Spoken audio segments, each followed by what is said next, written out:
यवतमाळ जिल्हा म्हणजे शेतकरी आत्महत्यांसाठी खूप प्रसिद्ध जिल्हा। मात्र आता ही परिस्थिती बदलणार का? नव्याने रुजू झालेले जिल्हाधिकारी विकास मीना यांनी स्पष्ट संकेत दिले आहे की शेतकऱ्यांच्या आत्महत्या रोखण्यासाठी ठोस उपाययोजना राबविणार आहेत। सिंचन, कृषी आणि मत्स्य व्यवसायाला गती देत शेतकऱ्यांचे उत्पन्न वाढवण्यावर भर दिला जाणार आहे।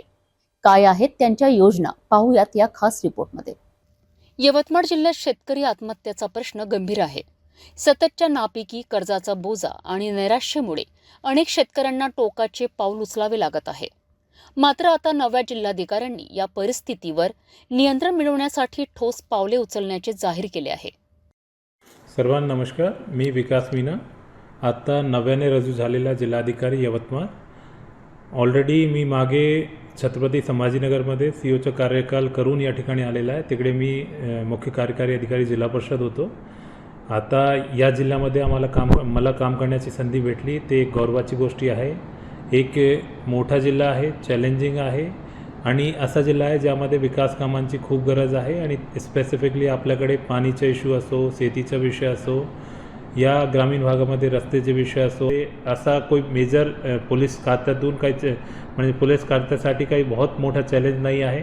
पण तरी पण आपल्या जिल्ह्यामध्ये सगळी गोष्टी म्हणजे सर्वांगीण विकास ज्याला म्हणतो, ची सगळी टीम, मी, जिल्हा परिषद सीईओ आणि पोलीस अधीक्षक महोदय, तिघांची टीम मिळून प्रत्येक म्हणजे कोऱ्याकोपऱ्यातून प्रत्येक गावामध्ये विकास काम करून दाखवणार आहे।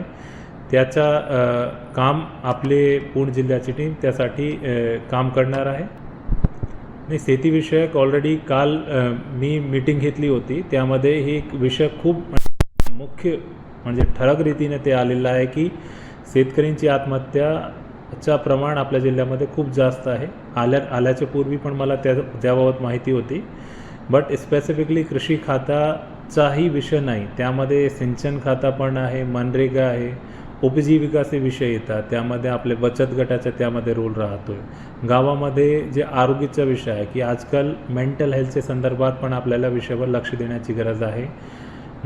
लोकांचा उत्पन्नाचा स्रोत कसा रीतीने वाढवू शकतो त्यावर फोकस करण्याची गरज आहे।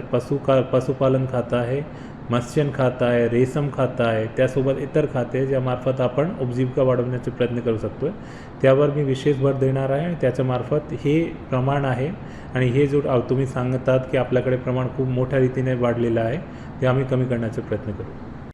जिल्हाधिकारी विकास मीना यांनी सांगितले की शेतकऱ्यांच्या मानसिक आरोग्यावर विशेष लक्ष दिले जाणार असून सिंचन, पशुपालन आणि मत्स्य व्यवसायाला चालना दिली जाणार आहे। त्याचबरोबर सरकारच्या विविध योजनांचा लाभ शेतकऱ्यांना त्वरित मिळावा यासाठी प्रशासन कटिबद्ध आहेत। जिल्ह्यातील आत्महत्याग्रस्त भागांसाठी खास योजना आणल्या जाणार आहेत। शेतकऱ्यांच्या आत्महत्या हा महाराष्ट्रासाठी गंभीर विषय आहे आणि यवतमाळ जिल्हा त्याचा केंद्रबिंदू राहिलेला आहे। मात्र जिल्हाधिकारी विकास मीना यांच्या नव्या योजनांमुळे हा प्रश्न सुटण्याची आशा निर्माण झाली आहे। पुढील काही महिने हा उपाययोजना किती प्रभावी ठरतात हे पाहणे महत्त्वाचे आहे।